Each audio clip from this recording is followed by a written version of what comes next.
এই মুহূর্তে যে খবরের দিকে নজর রাখবো, সোনা পাপ্পু মামলায় কলকাতার deputy police commissioner Shantanu Sinha বিশ্বাসকে ইডি তলব। গতকাল রাতে তাকে নোটিশ পাঠানো হয়েছে।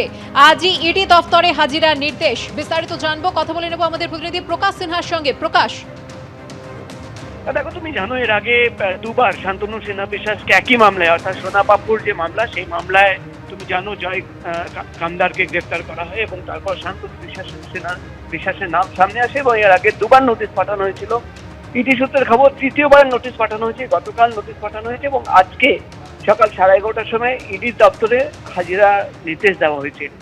কারণ যেটা ইডি তরফে জানানো হচ্ছে যে এর আগে দুবার শান্তনু সিনহা বিশ্বাস তিনি চিঠি দিয়ে তদন্তকারী অফিসারদের জানিয়েছিলেন যে তিনি হাই প্রোফাইল সিকিউরিটি অ্যারেঞ্জমেন্টে রয়েছেন, তুমি জানো, নির্বাচনের জন্য, এবং তাই জন্য তিনি আসতে পারছেন না। ভোটের পর অর্থাৎ নির্বাচনের পর তাকে কোনো সময় দেওয়া হোক, এবং এর মধ্যেই সেই যুক্তি না মেনেই আমরা যেটা খবর পাচ্ছি যে ইডি সূত্রের খবর গতকালই শান্তনু সিনহা বিশ্বাসকে নোটিশ পাঠানো হয়েছে।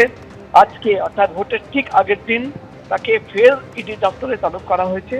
এবং তুমি জানো যে কোর্টে যে রিপোর্ট ইডি তরফে জমা দেওয়া হয়েছিল সেখানে একাধিক অভিযোগ শান্তনু সিনহা বিশ্বাসের বিরুদ্ধে আনা হয়েছিল এবং জয় কামদারের যে ডায়েরি সেখানে তার নামের উল্লেখের কথা ছিল। সব মিলে কিন্তু ইডি আধিকারিকরা জানাচ্ছেন তাকে জিজ্ঞাসাবাদের প্রয়োজন রয়েছে। জিজ্ঞাসাবাদ না করলে তদন্ত এগোচ্ছে না এবং তাই জন্য তৃতীয়বারের জন্য শান্তনু সিনহা বিশ্বাস তাকে কিন্তু নোটিশ পাঠানো হয়েছে, এমন খবর আমরা ইডি সূত্রের মারফত জানতে পারছি। ধন্যবাদ প্রকাশ।